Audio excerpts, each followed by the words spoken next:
Salutations, welcome back to the Oracle. Today this video will be about humans versus nature and which is superior and what it means in terms of theories. So, the concept of superiority is subjective and can be viewed from various perspectives. In terms of cognitive abilities, human beings have developed complex languages, advanced problem-solving skills, and technological advancements that set them apart from other organisms. However, from an ecological perspective, all organisms play unique and virtual roles in maintaining the balance of ecosystems. It is imperative to recognize the value of all living organisms and the independence of species within their natural world. But superior is too vague a notion. Are humans dominant over other organisms? Well, if you ignore insects, bacteria, virus, fungi, protozoa, then yes. At the zoo, humans walk around feeding other animals in their cages. We have persuaded many creatures to help us. Pigeons sometimes deliver our messages from us.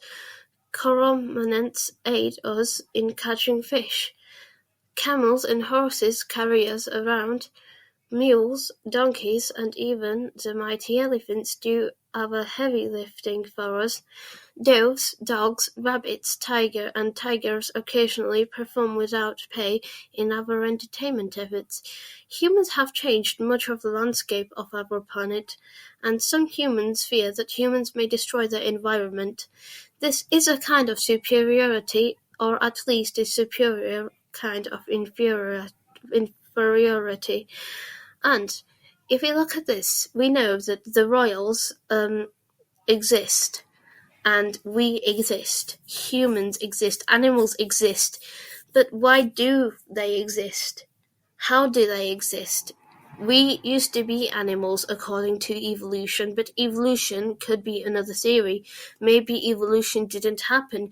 Maybe we were humans all along, because most of these paintings and architecture from the past hundreds, thousands of years were created by humans. Jesus Christ was apparently human. We could say that Jesus Christ was an anthropomorphic animal, but how do we know that? How do we know Jesus existed in the first place?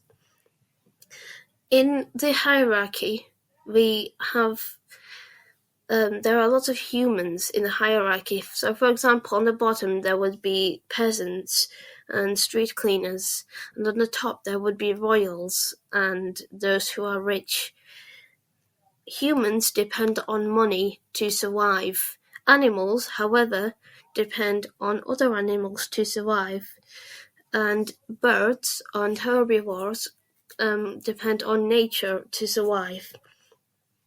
Why do humans fight all the time then? Why do they always murder each other? Is this some sort of superiority? Is this some sort of egotistical stuff? I'm not sure, but there could be many reasonings. For example, dominance over each other. And the royals fight all the time because one of them wants the throne. So they create lies and propaganda to stop other humans from claiming the throne. They create things like anti-natalism, and humans have also created things such as rules, politics, books, religion, the law, technological advancements, diseases, and the cures to those diseases. Well, not all diseases, because most of them are either undiscovered or uncured.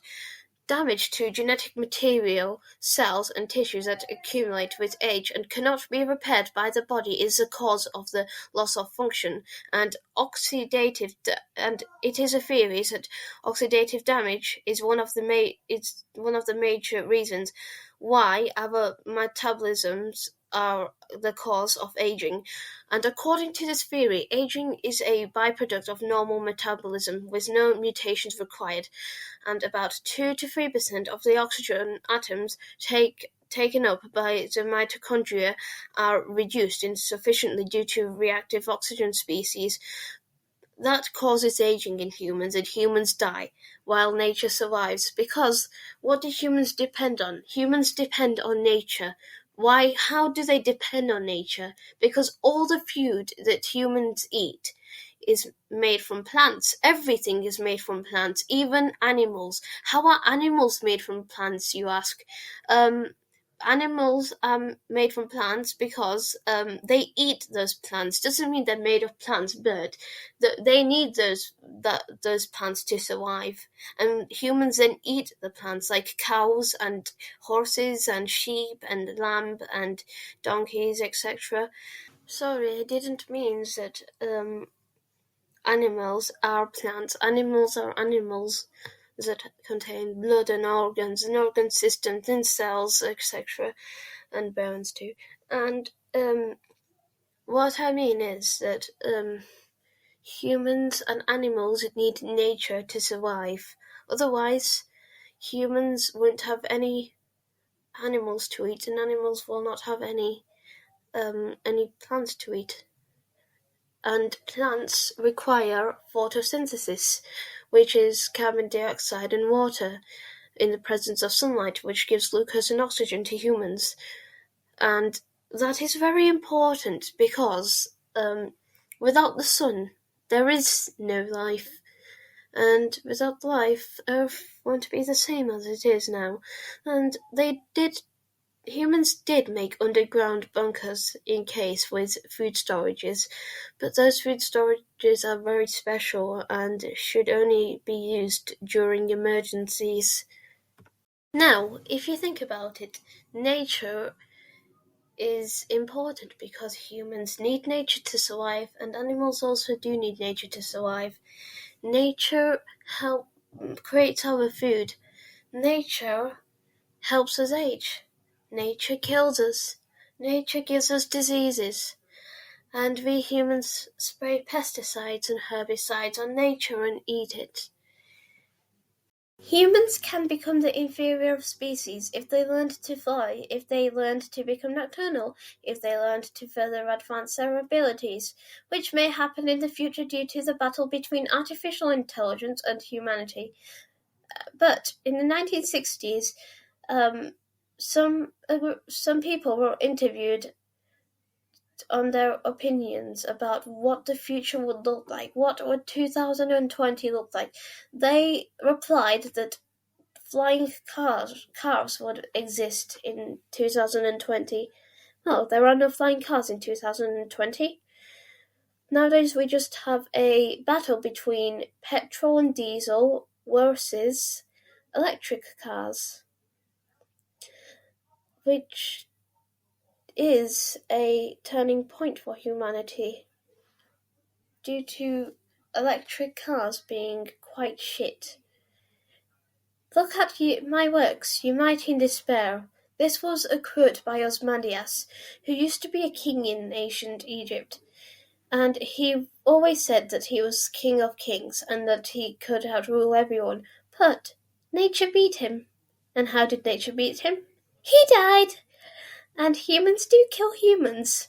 Why do they kill humans? It could be for any reason, but due to all these things that happen, for example, law and the rules that they create, these are created by humans based on their perspective of right and wrong, and that perspective of right and wrong is created by emotions and religion.